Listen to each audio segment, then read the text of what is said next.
Dear students, respected teachers, respected Ma'am Sadia Rashid, National President Hamdard Nonehal Assembly Pakistan, and distinguished guests, Assalamu alaikum.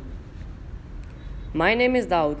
I am student of grade 9th from Parkland School and College System, Rawalpindi. Today, we are gathered here to discuss a topic that holds the key significance to the progress and prosperity of our society globally. That is, Together for Health, stand with science. Health is the foundation of human progress, and science is the compass that guides us toward safeguarding.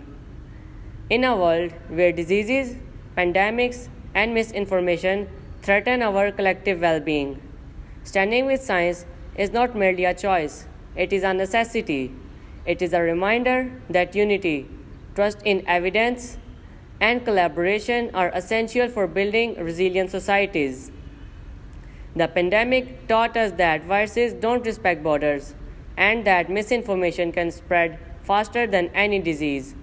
In those difficult moments, one truth stood out: science is our strongest ally and unity is our greatest strength. But what does Together for Health stand with science really means?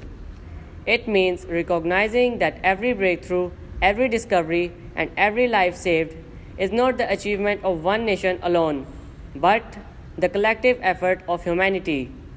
When a vaccine is developed in one corner of the world, its impact reaches villages, towns, and cities across continents. And when we fight misinformation, we are not just correcting falsehoods, we are protecting trust, the very foundation of healthy societies. Dear fellows, for more than 20 years, the World Health Organization's experts have guided nations with evidence-based recommendations, protecting millions of lives through vaccines and public health strategies. Their work reminds us that when we stand together with science, we are not only protecting ourselves, we are safeguarding generations. We are building a legacy of resilience that our children and grandchildren will inherit. So standing with science is not passive, it is an active courage. It is the courage to speak truth when lies are louder.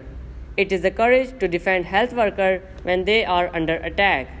And it is the courage to ensure that every community, no matter how remote or marginalized, has access to the knowledge and tools that save lives. Ladies and gentlemen, science is not an abstract. It is the vaccine that shields a child from polio.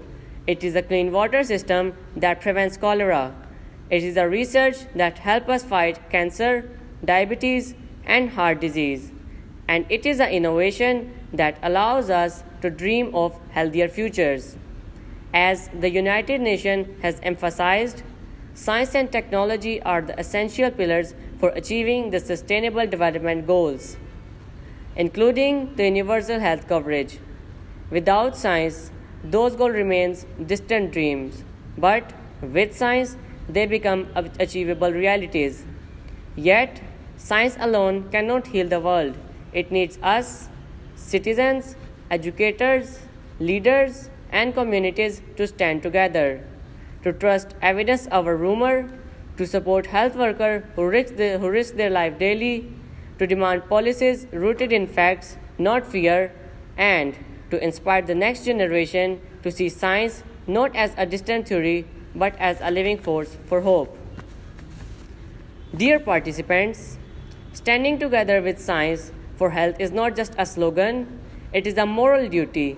It is the promise we make to every child who deserves a healthy start, to every elder who deserves dignity, and to every community that deserves resilience.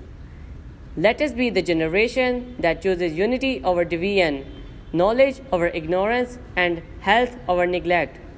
Nelson Mandela once said, "Education is the most powerful weapon which you can use to change the world." Today, let us extend that wisdom. Science, when embraced together, is the most powerful medicine we can use to heal the world.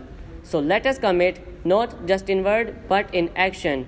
Let us commit to build stronger health systems, invest in research, empower educators, and amplify the voices of scientists who dedicate their lives to truth. Let us commit to a future where no child dies from preventable disease, where no community is left behind, and where no voice of reason is silenced by the noise of misinformation. Together, we can make this vision real. With this hope, I want to conclude my speech that together we can prove that science is not just a knowledge, it is a compassion in action, it is a justice in practice, and a vision made tangible. Thank you.